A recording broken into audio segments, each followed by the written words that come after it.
Welcome two times law friends. आज हम बात करेंगे किराया अनुबंध 11 महीने का क्यों होता है या किरायानामा 11 महीने का क्यों होता है।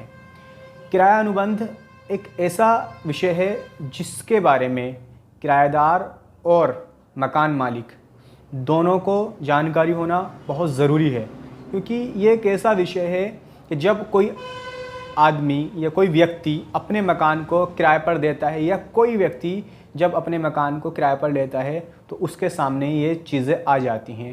तो इस विषय में उसको जानकारी होना आवश्यक है।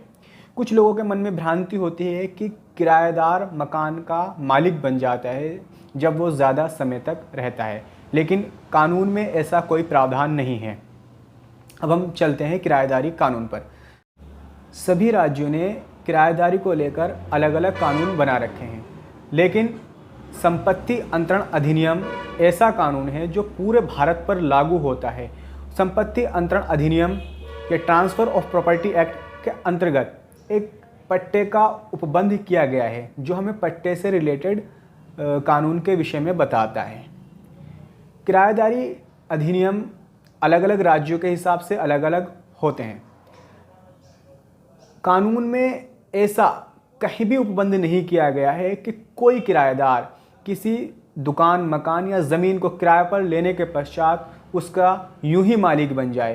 किराए पर देने का मतलब उसको उसके आधिपत्य में, उसके अधिकार में उस ज़मीन का सिर्फ उपभोग करने का अधिकार ही दिया जाता है। उस ज़मीन का उस व्यक्ति को मालिकाना हक नहीं दिया जाता है कि वो उस ज़मीन को पर मालिक हो जाता है। सिर्फ उसको कुछ समय के लिए, जितने समय के लिए वो किराए पर लेता है, उस ज़मीन को उपभोग करने का अधिकार दे दिया जाता है और उस उपभोग करने के बदले में वो एक निश्चित राशि अदा करता है।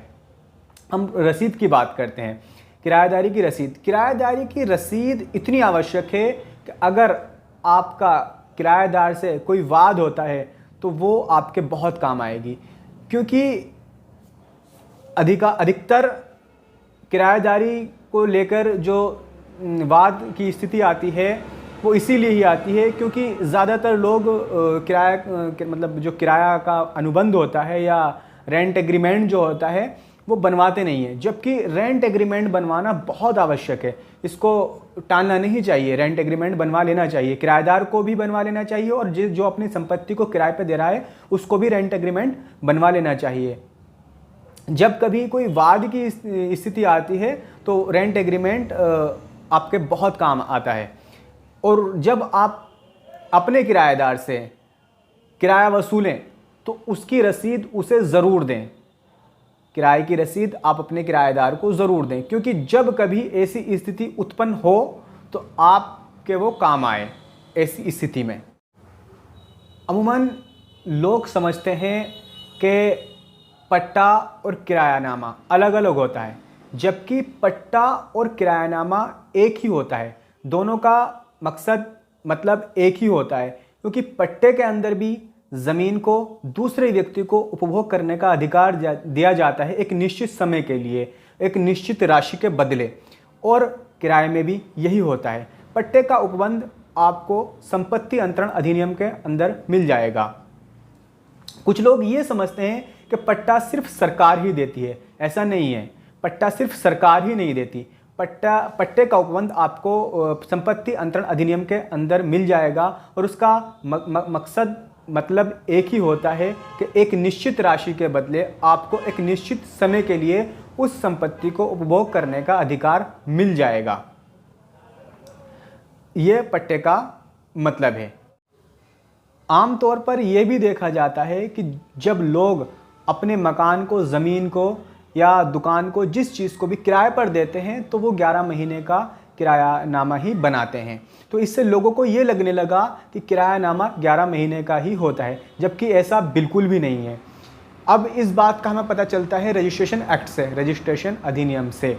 रजिस्ट्रेशन अधिनियम में इस बात का उल्लेख किया गया है कि यदि आप 11 महीने से ज़्यादा का किराया, ज़्यादा से 11 महीने से ज़्यादा समय के लिए आप अपनी ज़मीन को या मकान को या दुकान को किराए पर देंगे तो उसका आपको रजिस्ट्रार ऑफिस से रजिस्ट्रेशन कराना होगा, तभी आपके किराएनामे को कानूनी मान्यता मिलेगी।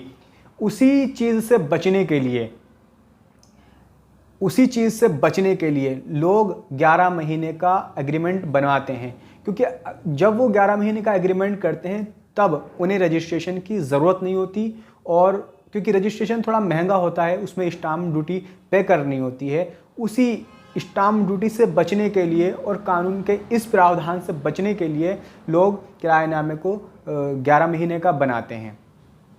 और ये बिल्कुल भ्रम है कि लोग जब आपके ज़मीन को या दुकान को, जिस चीज़ को भी किराए पर लेते हैं, तो उसके आप मालिक बन जाते हैं। चाहे आपकी ज़मीन पर या दुकान पर या मकान पर कोई 200 साल तक भी, 100 साल, 200 साल या 5 साल, जितने साल तक भी किराए पर रहेगा, तो वो उसका मालिक नहीं बनेगा, वो उसका किराएदार ही रहेगा, जब तक उस संपत्ति को उसने हस्तांतरण के द्वारा प्राप्त ना कर ली हो, या उस संपत्ति को उसे दान में ना दे दी गई हो, या उस संपत्ति वह संपत्ति उसको वसीयत द्वारा ना प्राप्त की गई हो। इनके अलावा यदि वो उस संपत्ति पर किराएदार है तो वो उस संपत्ति पर किराएदार ही रहेगा, उस संपत्ति का मालिक नहीं बन सकता।